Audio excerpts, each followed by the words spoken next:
Halo guys, aku Zadia Mardati dan yaps, kita berjumpa lagi di YouTube channel aku. Nah, kali ini aku mau bahas topik yang begitu menarik. Tapi buat kalian yang bukan Gen Z, boleh sih di scroll aja, di skip aja. Tapi kalau kalian ngakunya Gen Z dan masih peduli sama nasibnya Gen Z, sini kumpul dulu, kita ngobrol bareng, diskusi bareng. Karena aku mau bahas tentang peluang dan tantangan Gen Z di era modern kini, khususnya menitik beratkan dalam hal mereka berkarir di dunia kerja yang begitu luas ini sekarang ya. Yang pertama, harus kita bahas dulu nih, penting. Apa dan siapa Gen Z itu? Jadi Gen Z, menurut sumber yang aku baca, itu adalah generasi yang lahirnya itu berada di rentang tahun 1997 sampai tahun 2012. Oke. Dan ada beberapa kelebihan. Kalau ada kelebihan pasti ada juga kekurangannya. Kelebihannya itu, banyak yang mengatakan kalau Gen Z itu adalah generasi yang bisa berpikir kritis. Karena apa? Karena mereka suka bekerja secara cerdas daripada bekerja keras gitu. Sekarang tahulah, banyak search, banyak website-website yang bisa kita gunakan, khususnya terkait dengan AI.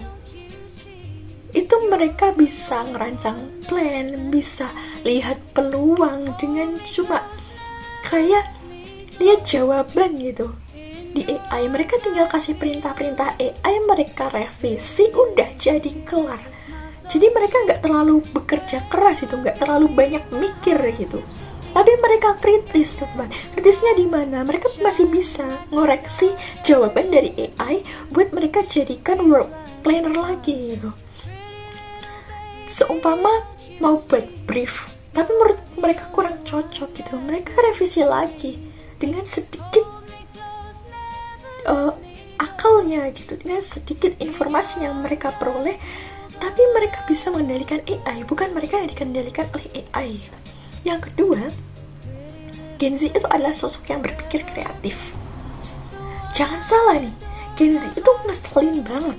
Soalnya mereka selalu tahu tren gitu, tahu tren FYP, tahu hal yang baru dan semakin baru lagi. Riset mereka itu bagus. Makanya kalau mereka buat hook di video, yang gak pernah gagal gitu. Karena masuk di bahan informasinya orang-orang. Misal tiba-tiba pertama ada video orang lempar sandal gitu, habis itu kena kamera, langsung deh ada perkenalan produk mereka gitu. Mereka bisa out of the box gitu. Videonya bisa bagus, jadi bisa menarik interest daripada views yang melihat. Dan yang ketiga, nggak kalah penting, itu Gen Z itu melek banget nih dia yang namanya impact di teknologi informasi dan komunikasinya. Karena apa? Mereka itu sering terpapar dengan konten-konten sosial media. Mereka tahu bisa mencari algoritma yang cocok, yang lagi tren, terus mereka ambil, mereka coba terapkan. Dan mereka itu selalu bisa ngikutin tren yang baru-baru. Yang sekarang itu ada apa sih? Ada velocity, ada anomali, ada JJ, jedak jeduk kayak gitu. Bisa Gen Z mengikuti. Cepet mereka nangkepnya. Karena mereka ya sering terpapar, terkonsumsi. Makanya kenapa sekarang gen milenial itu mulai tergusur dalam hal seperti ini. Karena Gen Z sekarang udah bisa ngedit, udah bisa ngevideo dengan bagus. Mereka genggamannya gadget itu benar-benar bisa dimanfaatkan oleh mereka. Mereka bisa beradaptasi gitu. Banyak makanya sekarang Gen Z yang dipekerjakan oleh owner-owner itu di bidang digital marketing. jadi social media spesialis, admin sosial media, jadi content creator, jadi human resource, terus jadi host live di admin sosial media. Kan banyak sekarang host live TikTok, Shopee kayak gitu misalnya, buat semakin mempromosikan. Dan itu bukan hal yang mudah sebenarnya, karena mereka harus menguasai public speaking tentunya. Mereka harus tahu target audiensnya, gimana cara ngomongnya, mereka harus tahu kayak gitu. Mereka juga harus tahu gimana cara penayanganku ini nanti biar bisa banyak yang lihat, banyak yang tahu. Dan yang lebih bikin kayak gregetan lagi nih, Gen Z itu tahu gimana cara meningkatkan ulasan di Gmaps.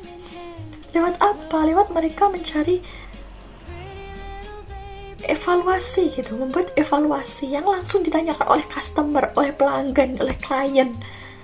Mereka kalau bagus ya silahkan dikasih bintang 5 gitu. Dan bisa mengarahkan bagaimana cara ngomongnya biar bisa diarahkan agar ngasih bintang 5. Karena apakah seberdampak itu? Iya, seberdampak itu. Misal ada resto atau ada tempat wisata, itu ratingnya bagus. Aku orang luar, bukan dari daerah asli. Aku cari misal tempat wisata terbaik di Kabupaten Pacitan, resto terenak di Kabupaten Pacitan. Kalau ulasannya bagus, siapa sih yang nggak percaya? Pasti kita akan datang kan. 80% kalau di dunia digital marketing itu akan terpengaruhi karena kita belum tahu review aslinya gimana. Dan 20%-nya dari mana? 20%-nya itu dari mulut ke mulut. Misal ada teman kita yang udah ke Pacitan, terus ini ngasih rekomendasi, di Kampung Warso itu yang bagus, baru lagi tempat wisatanya. Dan itu Gen Z juga gitu, kayak ada tempat baru langsung didatengin, ada tempat cafe yang baru juga langsung didatengin. Kayak Mentari Ocean View itu ada cafe baru juga didatangin. Seperti itu. Jadi cepat mereka mengelolanya. Dan sekarang kita ke kelemahannya. Yang buat ada tantangan adalah yang pertama, katanya sih Gen Z itu terlalu baperan. Mungkin baperannya gini sih, ya berkaca dari diri aku sendiri yang tiap hari sekarang ya nggak tiap hari sih, kayak Senin sampai Kamis itu pasti ada yang namanya kegiatan kuliah. Sampai Jumat aku juga masih ada kuliah. Terus masih kerja, aku jadi tentor. Terus aku juga belum menerima yang freelance yang tanpa memperhatikan waktu, yang bisa aja pada saat jam 12 itu masih aku kerjain. Dan mereka bapernya adalah yaudah mereka capek gitu, nangis. Tapi kan itu kayak seorang Gen Z seharusnya menjadi pemuda yang berperan, bukan baperan. Asli. Ya harusnya mereka lebih bisa survive di sini.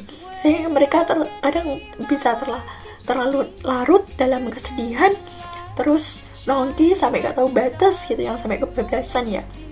Kalau nggak bisa dikendalikan karena stress out gitu, udah banyak pekerjaan, terus malamnya mau istirahat itu nggak bisa. Karena apa? Udah terlalu aktif gitu dari pagi sampai malam. Jadi kalau mau tidur biasanya malah dini hari baru tidur, paginya bangun lagi, kerja lagi, kuliah lagi, atau melakukan organisasi lagi, apapun itu. Terus yang kedua yang menjadi tantangan adalah Gen Z itu terlalu belak-belakan. Mereka nggak suka kayak basa-basi langsung the point, nggak suka ya nggak suka. Dan ada bahaya juga di dalam dunia kerja. Dan yang terakhir adalah terkadang Gen Z ini adalah sosok yang tiba-tiba males survive. Misal ada Gen Alpha ya, ada tren baru, misal kalau kita nggak belajar ya sama aja, kita akan tergerus dengan perkembangan zaman, tergerus dengan ya pesaing-pesaing yang baru, gen-gen baru kayak gitu. Jadi silahkan jadi Gen Z yang lebih bermanfaat dalam kehidupannya. Yuk kita survive dari sekarang, daripada apa? Daripada kamu tersesat di jalan, dan daripada kamu menyesal karena belajar sekarang itu akan lebih baik daripada kamu menyesal kemudian. So, aku sudah Madati dan sampai jumpa lagi. Dadah, see you.